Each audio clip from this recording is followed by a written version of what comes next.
నమస్తే welcome to TV 999 news. ఇక వార్తల్లోని వివరాలు చూద్దాం. భద్రాద్రి కొత్తగూడెం జిల్లా ఇల్లందు మండలం మాణిక్యారం బోయతండ గ్రామ పంచాయతీ ప్రజల బస్సు సౌకర్యం కోసం బస్ డిపో డిఎంని బస్సు సర్వీస్ పునరుద్ధరించాలని కోరుతున్నారు. ఇంతకు ముందు 2001 నుండి మాణిక్యారం మీదుగా ఎల్ఎన్ నగర వరకు బస్సు సర్వీస్ ఉండేది.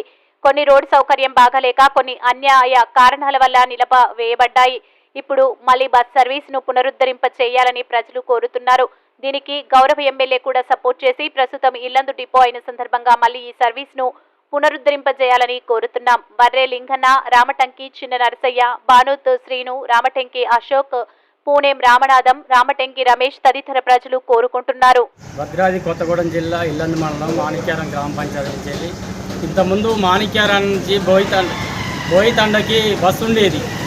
ఇంతకుముందు రోడ్లు అనేది లేకపోవచ్చు, ఇప్పుడు రోడ్డు సౌకర్యం అయింది.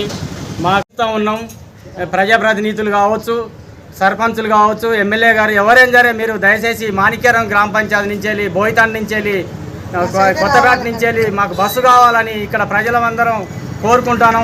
మీరు సత్యమే ఆలోచన చేసి బస్సు మాణిక్యారానికి వేయాలని మీ అందరినీ విన్నవించుకుంటాను. 9 ట్రిప్పులు ఎల్ఎన్ నగర్ అనే పేరుతోటి కూడా మాణిక్యారానికి 8 దాకా పొద్దుగాల 7:30 నుంచి వెళ్ళి 8 దాకా బస్సు తిరిగిన సందర్భాలు ఉన్నాయి. ఇక్కడ అప్పటి నుంచి ఇప్పటిదాకా ప్రజలు చాలా ఇబ్బంది పడుతూ ఉన్నారు. తక్షణమే మీరు బస్సు మాణిక్యారానికి వేయాలని మిమ్మల్ని అందరినీ డిపో వారికి విన్నవించుకుంటాను. మరిన్ని వివరాల కోసం చూస్తూనే ఉండండి టీవీ 999 న్యూస్.